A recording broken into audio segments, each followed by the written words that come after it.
हाँ dear friends, how are you. आज हम किसी भी वाक्य में सब्जेक्ट, वर्ब, ऑब्जेक्ट क्या होते हैं और इनका पता किस प्रकार से लगाया जाए, इसी के ऊपर आज हम डिस्कस करेंगे। क्योंकि हिंदी से जब हम इंग्लिश ट्रांसलेट करते हैं तब हमको इन्हीं 3 चीज़ों की आवश्यकता होती है। हम किसी भी सेंटेंस को बनाते हैं, सेंटेंस को बनाने के लिए हमको सब्जेक्ट, वर्ब, ऑब्जेक्ट तीनों की आवश्यकता होती है। आज जैसे हम देखते हैं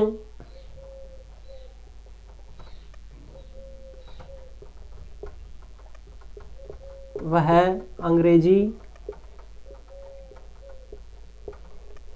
पढ़ाता है, ये हमारा सेंटेंस है। इसकी हम इंग्लिश बनाते हैं, हमको सब्जेक्ट, वर्ब, ऑब्जेक्ट इनकी आवश्यकता होती है। तो हमको पहचानने में नहीं आता है कि सब्जेक्ट क्या होता है, वर्ब क्या होती है, ऑब्जेक्ट क्या होती है। आज हम इन तीनों के ऊपर ही डिस्कस करते हैं। तो हमारा सब्जेक्ट कौन होता है? किसी भी कार्य को करने वाला।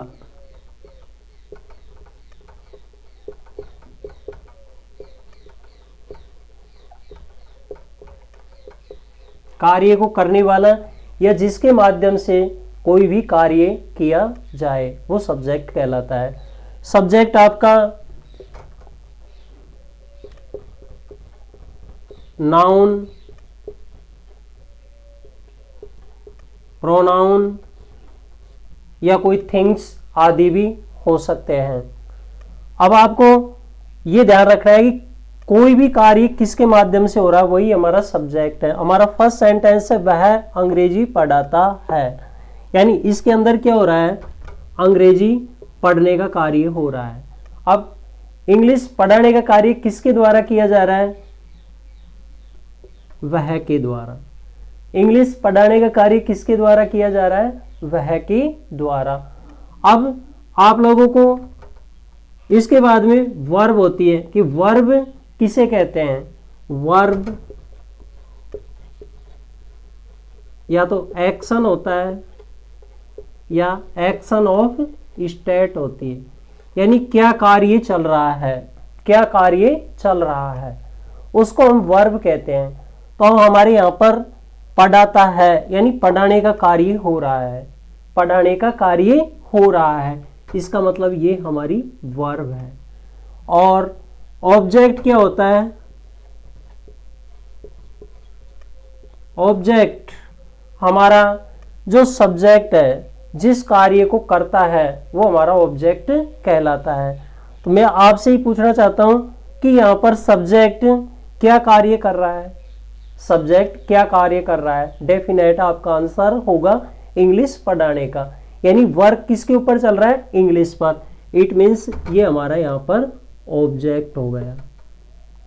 तो इस प्रकार हमको ये पता लगाना है कि सब्जेक्ट कहाँ पर, वर्ब कहाँ पर, ऑब्जेक्ट कहाँ पर, कैसे होते हैं। आपके सामने मैं वाक्य देता हूं, वह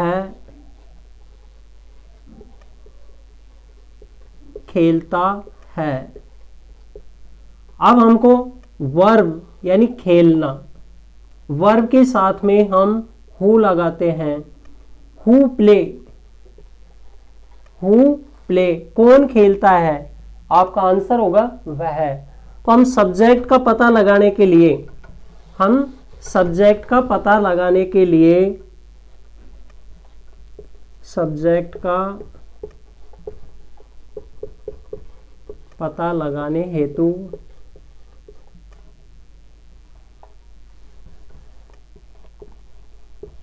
वर्ब के साथ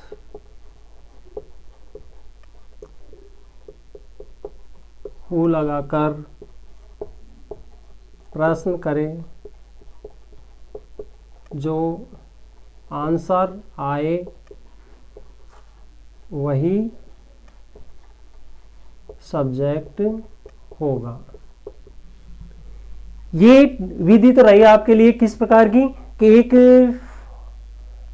शॉर्ट ट्रिक आपको कि ठीक है हम हु लगा करके क्वेश्चन कर लेते हैं। अगर हम डेस्क्रिप्टिव विधि पढ़ते हैं तो डेस्क्रिप्टिव के लिए हमको यही ध्यान रखना होगा कि जो भी किस कार्य को कर रहा है उसको कार्य करने वाले को हम सब्जेक्ट कहते हैं। अगला,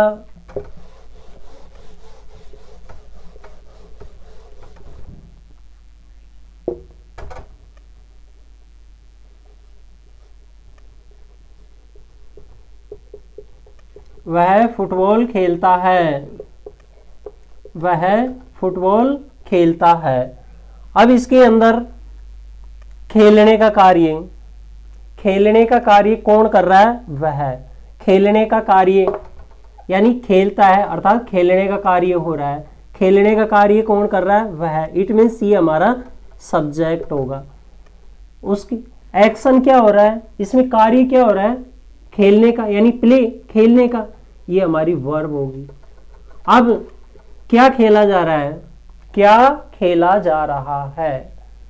आंसर आया हमारा फुटबॉल, तो ये हमारा ऑब्जेक्ट होगा। अब हम ऑब्जेक्ट को आइडेंटिफाई करने के लिए, ऑब्जेक्ट पहचानने के लिए व्हाट या whom से प्रश्न करते हैं। आप वर्ब के साथ में व्हाट यूज करो या whom यूज करो, आपका जो आंसर आएगा वो आपका ऑब्जेक्ट कहलाएगा। जैसे व्हाट प्लेज, क्या खेलता है? व्हाट प्लेज, क्या खेलता है? फुटबॉल खेलता है। Next example,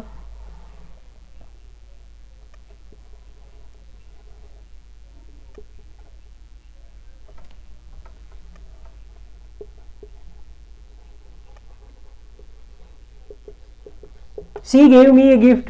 She gave me a gift. यहां पर वर्क क्या हो रहा है? गिफ्ट देने का कार्य हो रहा है। गिफ्ट किसने दी? गिफ्ट किसने दी? सी, यानी वह, उसने, आपका सब्जेक्ट हो गया। गेव देने का कार्य हो रहा है। एक्शन क्या चल रहा है? लेने देने का, तो गिफ्ट दी जा रही है, तो ये आपकी वर्ब हो गई। अब हम वर्ब से क्वेश्चन करते हैं कि व्हाट गेव, क्या दिया? व्हाट गेव, क्या दिया? तो हमारा आंसर क्या होगा? गिफ्ट दिया। तो ये हमारा व्हाट से किया हमने, ये हमारा ऑब्जेक्ट हो गया। हम फिर रहा हमारे मी, हुम, यानी किसको? गिफ्ट किसको दी? हुम, किसको दी? आंसर क्या आया? मी, मुझको। ये भी हमारा ऑब्जेक्ट हुआ। अब आप ये करोगे कि डबल ऑब्जेक्ट कैसे आ रहे हैं? बिल्कुल राइट। आप लोगों को क्लास के अंदर भी अपने अध्यापक ने पढ़ाया है कि ऑब्जेक्ट दो प्रकार के होते हैं और डबल ऑब्जेक्ट भी होते हैं। तो हम जो क्वेश्चन हमारा व्हाट से शुरू होता है, वो व्हाट से जिसका आंसर मिलता है उसको हम कौन सा ऑब्जेक्ट बोलते हैं? डायरेक्ट। और जो हमारा होम से ऑब्जेक्ट का पता चलता है वो हमारा कहलाता है इनडायरेक्ट ऑब्जेक्ट। ठीक, तो इस प्रकार से आपको डायरेक्ट और इनडायरेक्ट दोनों ऑब्जेक्टों का विशेष तौर से पता लग जाएगा। आपको verb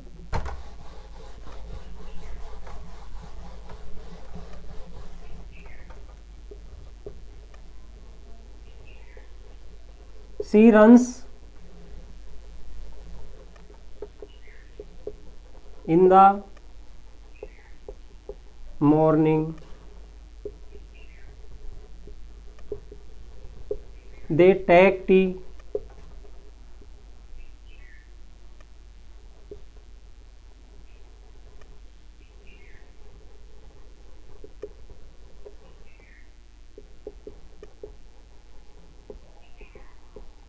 I am reading English।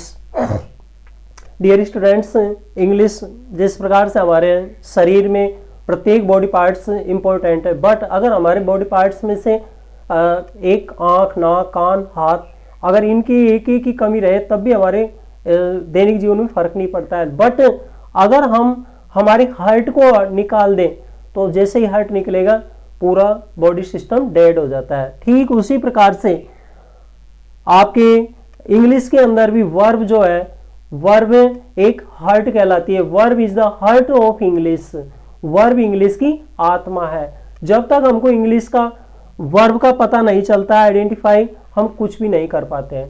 तो डियर फ्रेंड्स, वर्ब क्या होती है? ओनली एक्शन एंड नथिंग, केवल एक्शन जो जो शो करता है वर्ड वो हमारा वर्ब कहलाता है।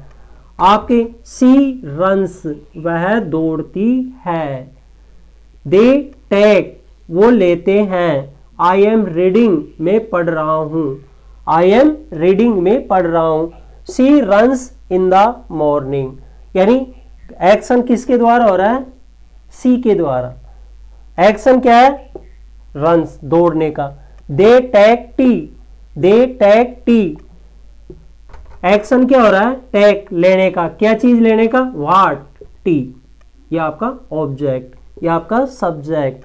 आई एम रीडिंग इंग्लिश, मैं इंग्लिश पढ़ रहा हूं। तो पढ़ने का कार्य चल रहा है, तो क्या कार्य हो रहा है यहां पर, पढ़ने का। यही हमारी वर्ब है। क्या पढ़ रहे हो आप, व्हाट, इंग्लिश, ये हमारा ऑब्जेक्ट है। डियर फ्रेंड्स, आप इन सेंटेंसों की ज्यादा से ज्यादा अपने डेली लाइफ के अंदर प्रैक्टिस करोगे, आपके बिल्कुल प्रत्येक चीज समझ में आती ही चली जाएगी। आप कभी भी ये मत समझना कि हम कंफ्यूज हो रहे हैं। और डियर फ्रेंड्स, आप इस चैनल को ज़्यादा से ज़्यादा सब्सक्राइब, लाइक्स एंड शेयर ज़रूर करें, और आप कमेंट ज़रूर डालें कि हमको आपके इस वीडियो का कौन सा पार्ट्स अच्छा लगा, कौन से पार्ट्स में प्रॉब्लम आई, ताकि मैं आप लोगों की समस्याओं को दूर कर सकूं। और इसके बावजूद अब कल से हमारे टेंसों की सीरीज चालू हो जाएगी, और टेंस में मैं बिल्कुल एक नई शैली स्टाइल के अनुसार पढ़ाऊंगा कि जिस प्रकार से आप लोगों ने पढ़े हैं रटे रटाए रूल्स, उन रूल्सों को हट करके मैं अलग ही तरीके से पढ़ाऊंगा। मैं आपको कुछ सेंटेंस दे रहा हूं, उनके आप कमेंट करके बताना कि सब्जेक्ट वर्ब ऑब्जेक्ट क्या है।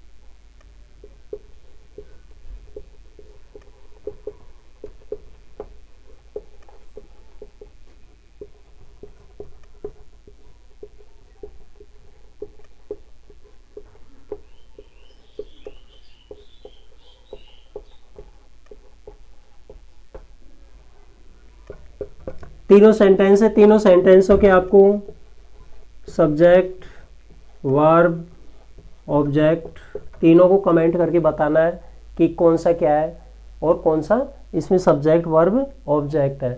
और जब फिर भी आप लोगों को प्रॉब्लम रहेगी, मैं आप लोगों को जब टेंस चालू करूंगा, टेंस के अंदर और भी इनको क्लियर करता हुआ जाऊंगा, क्योंकि मेरा खुद का वो था कि मैं टाइम एंड टेंस शुरू कर रहा हूँ, टेंस पढ़ाना चाहता हूँ आपको। टेंस पढ़ाने के पहले मैं आपको सारी प्रॉब्लम्स क्लियर कर दूं, ताकि आपको इन चीज़ों में समस्या ना आए। Thank you.